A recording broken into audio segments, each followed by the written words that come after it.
Today we are talking Kyle Trask, the former Florida Gator, the big 6'5", 240 signal caller from the SEC. What's up, everybody? What's going on? My name is Max Browne, former quarterback at USC and Pittsburgh, now a current football analyst. And if you're new to my channel or new to this content, this is part of a series I'm doing of 2021 NFL Draft player profiles, specifically at the quarterback position. This is the fourth one I've done. I started with Zach Wilson, dove into Trey Lance, then went over to Mac Jones, and now we're staying in the SEC, now looking at Kyle Trask. This one was fun for me because, little honesty hour for you guys, I actually didn't watch that much of live Kyle Trask Florida Gator football this past season. I saw highlights, I saw drives here and there, but in terms of sitting down and watching full games, didn't see that much of Kyle Trask. And when comparing it to like a Zach Wilson, I saw way more Zach Wilson live than I did Kyle Trask, which is probably different than a lot of you guys watching this right here. But that aside, it was cool to dive into Trask's game because, as you guys know, earlier this week, I did a Mac Jones breakdown, and I feel like in the 2021 NFL Draft conversation, Kyle Trask and Mac Jones are kind of put in the same conversation, or at least a similar conversation. Maybe it has to do with the Florida-Alabama thing. They're both the 5th and the 6th quarterbacks taken. And as we get lower in the mock draft quarterback order, all of these quarterbacks are going to rise as the draft approaches. And don't forget, this time last year, a guy by the name of Jalen Hurts was like that 6th quarterback in the draft. We know what happened with his deal. He saw his name get called earlier than we thought. Would not surprise me at all if we think the same thing in a couple months about both Mac Jones, but Kyle Trask as well. Before I dive in, one little housekeeping thing. If you like this content, like the video. Been liking the videos I have been posting. Would mean a lot if you hit the subscribe button down below. And if I earn it, and you watch all the way through this video, and you like what you're seeing, would be dope if you hit the like button as well. It really helps out the channel. But you guys know the deal. I got 4 areas of Trask's game that jump out to me that I like. And then I got 4, or maybe I got 4.5 this week. 4.5 areas of concern that I want to bring up. Let's dive into it. The first area I like about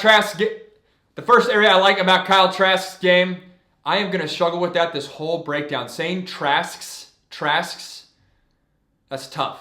Kyle Trask's, whatever. The first area I like about Kyle Trask's game is his quickness. And I know right as I say that, people are probably clicking away like this guy doesn't even know what he's talking about, but give me a sec. I'm saying quickness because after watching a few games of Kyle Trask all the way through and some highlights, the quickness element came as a surprise to me. He has a quicker release than I thought. He's quicker in the pocket than I thought. And his general mobility in the pocket, moving in between the tackles, is better than I expected when I first sat down to break down Kyle Trask. And I'm just coming off a breakdown where a common criticism in Mac Jones's game was quickness and mobility and whatnot. And so I turn on Trask's film and I'm like, all right, this guy's got some wiggle to him. I can do this. And I wouldn't put quickness in terms of an area of strength for Kyle Trask, but I want to put it in the bucket of what I like because he has enough quickness to his game to operate as a pocket passer. Don't get me wrong, he's not dual threat. He's not going to be running around. I'm not saying that. But just like at times we even give credit to guys like Tom Brady for quickness in the pocket, Peyton Manning may be a better example of a guy who he's not beating anyone in a foot race, but he's beaten everyone in a footwork battle. I think Kyle Trask is better in that department than people are giving him credit for. But back to that quick release. When I first watched his film, I was like, he's got a little bit of a longer motion. He does a little bit of that separation with the hands a little bit. I also brought that concern up with Trey Lance before. I don't think his motion's as long as Trey Lance, and once again, we're splitting hairs. So overall, quick release and quick footwork in the pocket was something that surprised me about Kyle Trask's game that I want to give him props to. You're not getting a dual threat quarterback, but if you're drafting Kyle Trask, you know exactly what you're getting. No concerns from me in this department. The second area of Trask's game that I love is his ability to throw the rock with touch. If you thought I was crazy for saying quickness as the first one, this second one's probably more in line with what you're thinking. This aspect of Kyle Trask's game jumps off the film right away. And I specifically started this video with areas I like because if we were talking strengths, touch would be in a tier of its own. Kyle Trask has a great grasp for throwing a very catchable ball. Kyle Trask throws as catchable of a football as anyone in this draft. And I made a similar comment about Zach Wilson, but Kyle Trask is right there. All his throws are soft. All his throws, you can tell the receivers have no issue grasping. And when I think back into like the quarterback world, sometimes we hear stories about, oh, Brett Favre Favre or Aaron Rodgers throwing balls so fast it's like breaking receivers' hands. There is no sense of that with Kyle Trask. And that might allude to arm strength a little bit, which we'll talk about later in this video. But the flip side of that is every receiver on his team is going to be pumped to catch the ball from number 11. Very smooth, very easy, and he's a consistent spiral thrower, which you cold weather teams, you know that's not insignificant. And if that's news to you and you're saying, Max, what are you talking about? Cold weather spirals? What does that mean? As a former quarterback, it's a big deal if you get into colder weather elements or rainy game, you're in Cleveland or New York or Minneapolis or Chicago. It matters if you can be a consistent spiral thrower, so then the ball can pierce through the elements and have that not be something that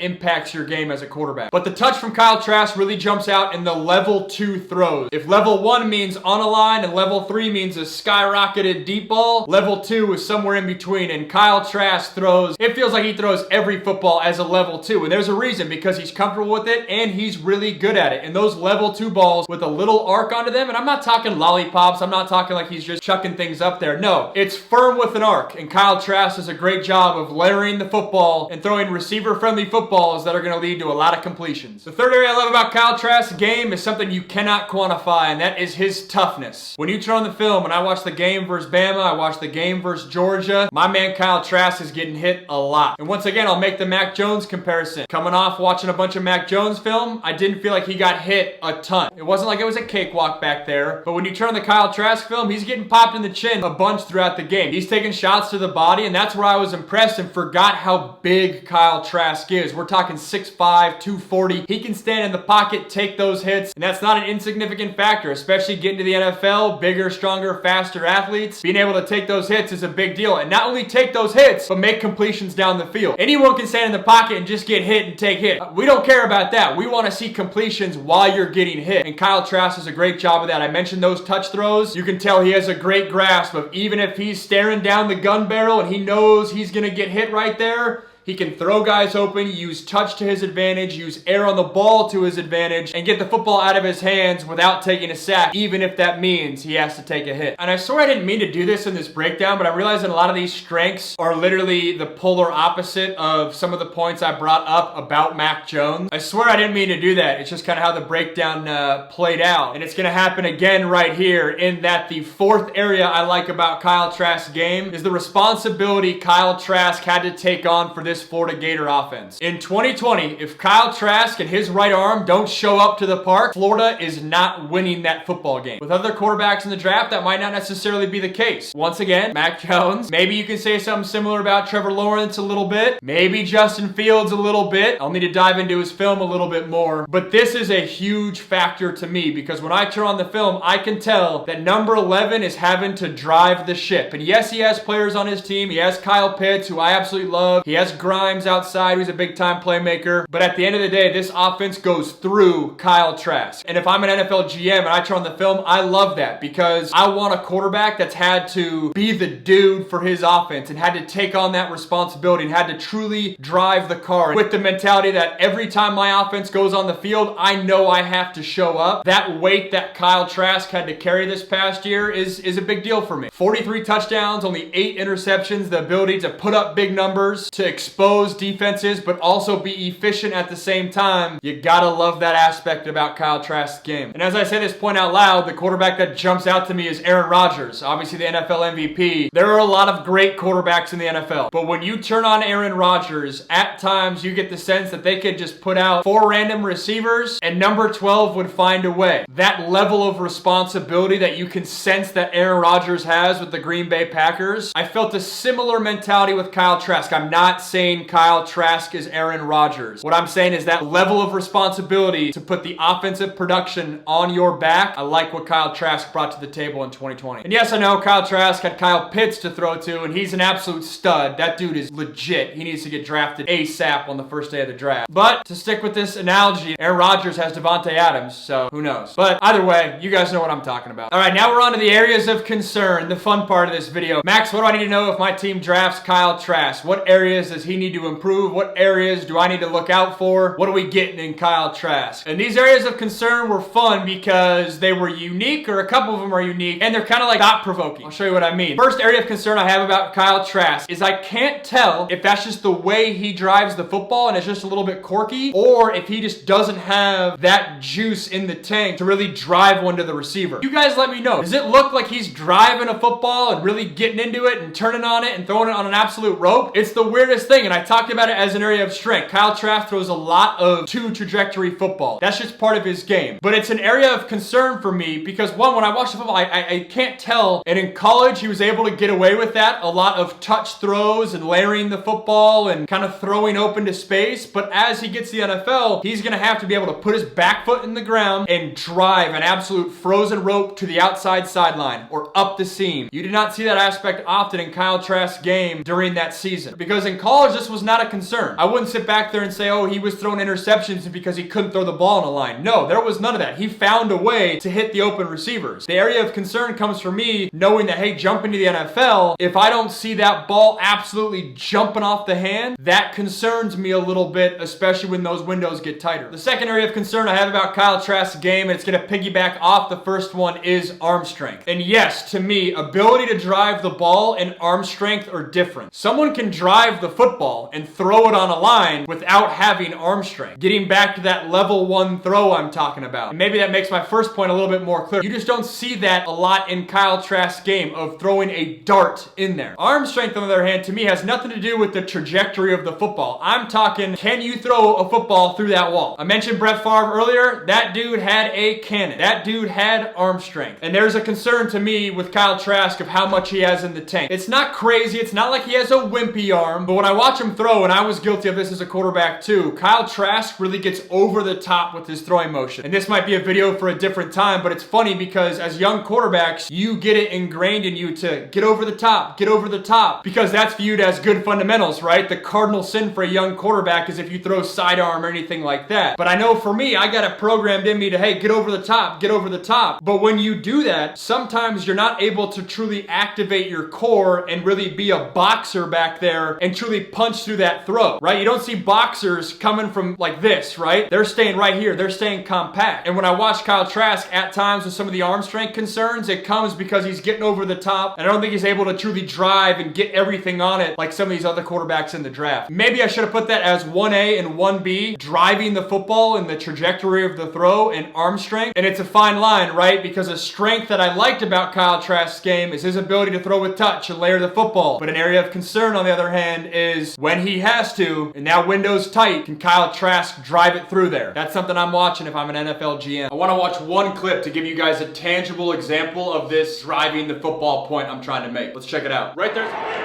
Starting from the 32. Trask, a little too far out in front. Right there's a perfect example of the concern I have when I do watch Kyle Trask film. Because that ball right there should have been thrown on a line. Florida's going to line up in a 3-by-1 structure. They get the exact look they want against Alabama. In that they get a defensive end matched up on the running back, and he's running a wheel down the sideline. This is a good little concept right there with a control route to the field. Because of the TV copy, I just couldn't see exactly what's going on. But it doesn't matter. Kyle Trask's eyes go to the left the entire time. And this end, when he peels and runs with the back, he is so far over the top that this should have been a back shoulder throw. And on these wheel concepts, as a quarterback, you're taught you have one of 3 throws you can make. It can either be over the top and with some air on it, like we just saw from Kyle Trask. That's one. You throw that football if the defender is behind the receiver and you want to throw him to the grass. The second option is you throw one firm with an arc right at the back of the helmet of the defender or right above it, and you force your receiver, or running back in this case, to go get a rebound. But the third one, and a very common one, is the true back shoulder throw. And when you do that is when the defender does get over the top and when he does anticipate the route. And you can tell with Kyle Trask, he so wants to put touch on that football, so wants to use air to his advantage, but this is not the time to do it. This defensive end is way above the running back, and this is a defensive end. He's not trained to make moves on the ball, so the back shoulder throw is very friendly for a quarterback. When I see this throw, it's a clear-cut example of when the ball should be driven. Give me a back shoulder on the back shoulder pad of the running back, a very common theme with this concept, especially at the college level. It will be used just as much at the NFL level, if not more. This is the most obvious example on film that I saw with this driving the football point. A little side analogy there to drive this point home further is, let's take Tom Brady. I would say Tom Brady is very good at driving the football, but I wouldn't necessarily say Tom Brady has a crazy strong arm. Something to think on, might help differentiate the point I'm trying to make. Third area of concern for me is deep downfield accuracy from Kyle Trask. And I loved up his ability to throw the fade ball. I'm all good with that. Kyle Trask throws under 45 yards. He's good to go. My quarterback coach in college would always say fade routes on the sideline should be completed over the shoulder at 43 yards. They had it down to a science. All football coaches have everything down to a science, but especially those fade throws at 43 yards. Kyle Trask, he's money at that distance. Florida's offensive scheme had a lot of inside fade routes, even fade routes on the outside as well. Florida's scheme really took advantage of Kyle Trask's ability to throw the ball with touch, and they utilized those outside lane throws. But with Kyle Trask, I'm talking the even deeper routes. I'm talking past 45 yards. If Kyle Trask gets drafted to a team that loves doing deep posts and then deep overs across the field, and he might have to throw 60-yard deep posts and have that be a core piece of their offensive philosophy, that concerns me a little bit. And when you turn on the film, you'll see plays that show some of these concerns of down the field. We're talking deep accuracy, his ability to put it on a dime. And to me, this factor is heightened or lessened depending on the offensive coordinator he goes to and the overall structure and philosophy of the offense. And the last area of concern I have about Kyle Trask's game, and to be honest, it's not really an area of concern for me, but I know if I don't mention it, you guys might be like, Max, what are we doing here? And that's the whole mobility question with Kyle Trask. And I loved him up early on about his quickness, and in large part because it was just better than I expected. But if I was breaking down Peyton Manning's college film, I would have said, hey, he's quick in the pocket. I like his quickness, but you would at least recognize that the mobility or lack thereof for a Peyton Manning is still an area of concern. Similar thread or similar thought process there for Kyle Trask. To me, it's not an area of concern because if you draft Kyle Trask, you know what you're getting. You know you're getting a pocket passer, a big 6'5", 240 dude who's going to hang in the pocket and sling the rock. If you're Baltimore or Arizona or Philly or even throw Seattle in there a little bit with Russell Wilson's legs, Kyle Trask is probably not the guy for you. Throw Houston in there actually with Deshaun. If depending on the time you see this video, Deshaun might not be a Houston Texan, but wherever Deshaun Watson is, their offensive scheme might not align with Kyle Trask. And so if you draft the former Florida Gator, you have to know what you're getting with him. And that goes for obviously all the quarterbacks, but especially the guys that aren't dual threat and don't have that mobility aspect to their game. It's a factor worth noting. And it's kind of funny too because he ran the rock a decent amount in college, especially in those goal line situations. But to me, that's not happening for Kyle Trask in the NFL. His goal line running abilities are not that elite for me to put my quarterback at risk. So I don't think that's going to be something that he carries on to the NFL. And I made a similar point about Trey Lance as well at North Dakota State with him migrating from FCS to the NFL. But I had to bring up mobility just because it's certainly a factor out there. Where it nets out is going to be different for every single person. But for a lot of the draft breakdowns, a lot of the draft scouts, you're going to see Kyle Trask, weakness, mobility. Got to acknowledge it. And the last area of concern I want to mention is a quirky one. It's weird. You have to play the quarterback position to even notice this. But Kyle Trask, when he gets to the end of his drops and he hitches up, he does this thing where he very frequently feels the need to aggressively hitch up. But watch his feet. There's no one really around him, yet he has that twitch in him to constantly hitch up. That to me is a byproduct. I mentioned the over-the-top release and being trained at a young age to get over the top, get over the top. Well, also, quarterbacks at a young age get trained. You got to hitch up quick. Don't put your tackles on an island. Don't let the outside rushers get to you. You got to step up, got to climb. You hear that terminology all the time in the quarterback coaching world, and you can tell when you watch the film, it is ingrained in Kyle Trask of who he is as a quarterback. And to me, I put it as an area of concern because he does it when he doesn't have to do it. And any wasted motion at the quarterback position, especially when you get to the NFL, is no good. And to be a bit more specific, let's walk through it. Imagine Kyle Trask aggressively hitching up when he doesn't have to, or just that little twitch he does. Well, as he does that movement, let's say a receiver on that sideline flashes open. Then he's got to regather himself, flip his base to that side of the field, and then throw. Rather than if he stays compact and doesn't do hitches when he doesn't have to, then he can be quicker on his feet and react to what the defense does. That point right there is nerding out on quarterback play and is like next level stuff. And like I said, it's not something you're going to notice unless you've played the position. But it's a little quirky move he does that if I'm his quarterback quarterback coach in the NFL, I might say something and kind of poke fun at it, but I also don't want to get in his head because it's not like a groundbreaking deal and you don't want it to like totally screw with him. So just kind of a fun little football tidbit there for you guys. So a little recap, the 4 areas I like about Kyle Trask. I liked his quickness, and I'm not talking Lamar Jackson or Kyler Murray. I'm not talking that. I brought up this point because it was better than I expected, especially coming off a Mac Jones breakdown. To me, in terms of pocket quickness, there's a gap between Kyle Trask and Mac Jones. In terms of the release, I was expecting Kyle Trask to have a little bit of a long release, and I got no concerns there. I also love his ability to throw the rock with touch. I love his toughness and his ability to hang in the pocket, take hits, but most importantly, deliver completions as well. And I love the responsibility that was put on his shoulders at Florida to drive the offense and get it done. If Kyle Trask doesn't show up for the Florida Gators, they cannot win. The concerns for me was the ability to drive the football and throw level 1 footballs paired with arm strength. I mentioned the deep downfield accuracy. I touched on mobility, but you guys know where I stand. And then I finally wrapped it up with the quirky little aggressive hitch up that Kyle Trask does. Not a big deal, but it's certainly there and it's wasted motion and he doesn't need to always do it. So I would love if he stopped it. But there you have it. There's my Kyle Trask breakdown. Throughout this video, I mentioned a bunch about the Mac Jones breakdown. I think if you enjoyed this video, you'll also like that one because you can really compare and contrast the areas I like about their game and the areas of concern, especially because they're being talked about in a similar lane as the draft approaches. But if you like this video, I'm not slowing down anytime soon. Be sure to subscribe down below to not miss any content. And if you're walking away saying, all right, that was a solid video, then if you wouldn't mind, smash that like button down below. It really helps me out. But I thank you guys for checking out this video. I'll be back again soon for another one. Until then, live life large. See you guys.